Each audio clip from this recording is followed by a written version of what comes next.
Good morning student, online classes में आपका स्वागत है। अर्थशास्त्र के परिचय में हमने देख चुका है कि अर्थशास्त्र क्या होता है, उसमें स्केर्सिटी ऑफ रिसोर्सेज क्या है, किस तरह से उसमें प्रॉब्लम, उसकी वजह से प्रॉब्लम ऑफ चॉइस जनरेट होती है। और दूसरी वीडियो में हमने देखा है कि अर्थशास्त्र में कितने प्रकार की क्रियाएं होती हैं। बेसिकली दो प्रकार की क्रियाएं होती है, एक आर्थिक क्रिया और दूसरी अनार्थिक क्रियाएं। इसके बारे में हमने डिटेल से पिछले वीडियो में चर्चा किया है। जिन्होंने इसको नहीं देखा है, डिस्क्रिप्शन बॉक्स में जाके इसका लिंक लेके इसको देख सकते हैं। आज हम अर्थशास्त्र की विषय सामग्री के बारे में पढ़ेंगे।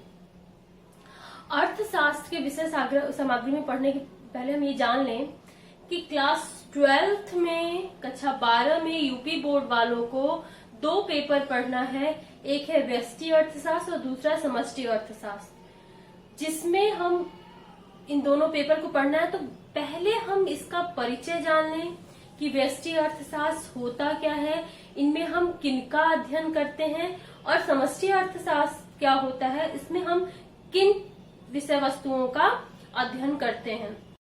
रैगनर एंटोन किटलफ्रिश ने 1939 में अर्थशास्त्र को दो भागों में विभाजित किया। पहला है माइक्रो इकोनॉमिक्स, दूसरा है मैक्रो इकोनॉमिक्स। व्यक्तिगत आर्थिक इकाइयों का अध्ययन करते हैं, वो व्यष्टि अर्थशास्त्र कहलाता है। और जिसमें हम समग्र आर्थिक इकाइयों का अध्ययन करते हैं, वो हमारा समष्टि अर्थशास्त्र कहलाता है। याद करने का एक और तरीका है, जैसे इसमें माइक्रो में देख रहे होंगे क्या डिफरेंस है माइक्रो मैक्रो में, ए शब्द और आई शब्द का। तो यहाँ पे आई जो है वह इंडिविजुअल यानी कि व्यक्तिगत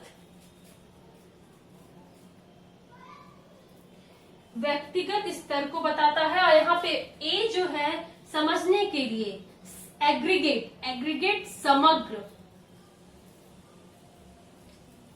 अर्थात आसानी से हमको समझ में इन दोनों का अंतर आ जाएगा कि जब हम व्यक्तिगत स्तर पे आर्थिक इकाइयों का अध्ययन करते हैं तो वो व्यष्टि अर्थशास्त्र कहलाता है, और जब हम समग्र स्तर पे आर्थिक इकाइयों का अध्ययन करते हैं तो वो हमारा कहलाता है क्या, समष्टि अर्थशास्त्र।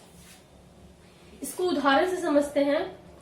मान लीजिए तीन व्यक्ति हैं, राम, श्याम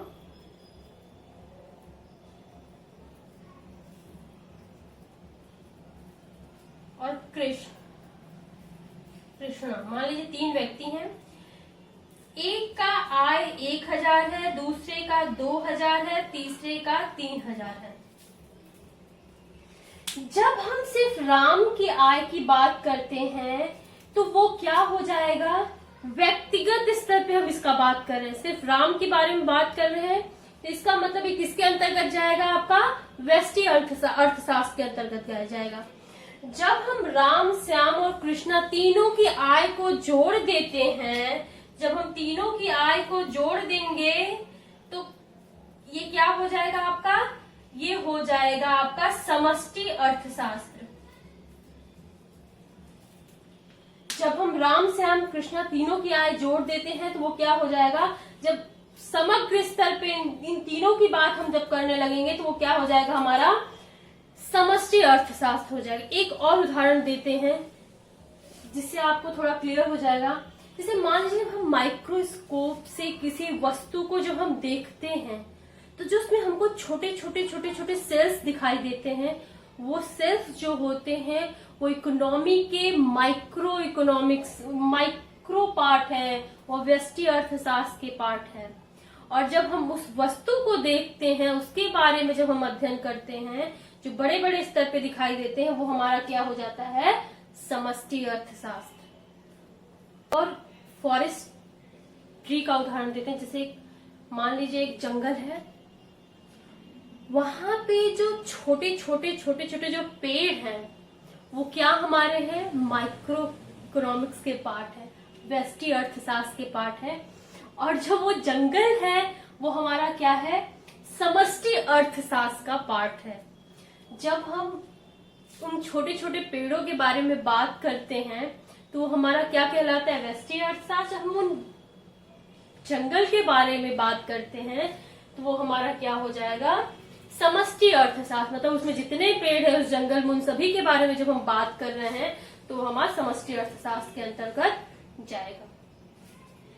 ये तो हो गया अर्थव्यवस्था की विषय सामग्री। व्यष्टि अर्थशास्त्र के अंतर्गत इसको एक और नाम से जाना जाता है, कीमत का सिद्धांत।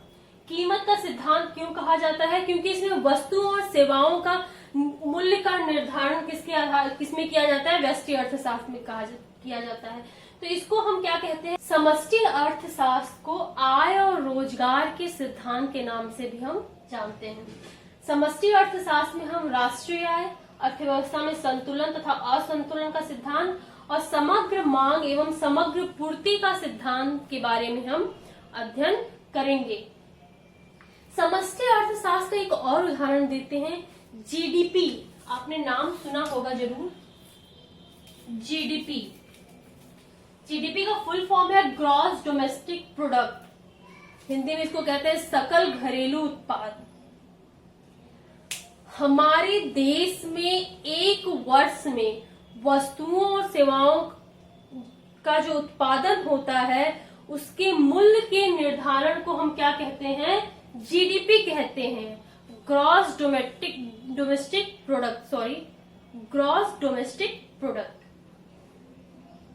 तो ये हमारा जब हम एक वर्ष में जो भी वस्तुओं और सेवाएं उत्पादित की गई हैं उनके बारे में जब हम देख रहे हैं तो वो किसके अंतर्गत आएंगे? हमारे समष्टि अर्थशास्त्र के। उपभोक्ता के व्यवहार को, मांग का सिद्धांत, उत्पादक के व्यवहार को, कीमत का सिद्धांत, इन सभी को हम डिटेल से आपके पेपर व्यष्टि अर्थशास्त्र और समष्टि अर्थशास्त्र में पढ़ेंगे। आज के लिए बस इतना ही कि आप इसको समझ लें कि व्यष्टि अर्थशास्त्र क्या होता है और समष्टि अर्थशास्त्र क्या होता है।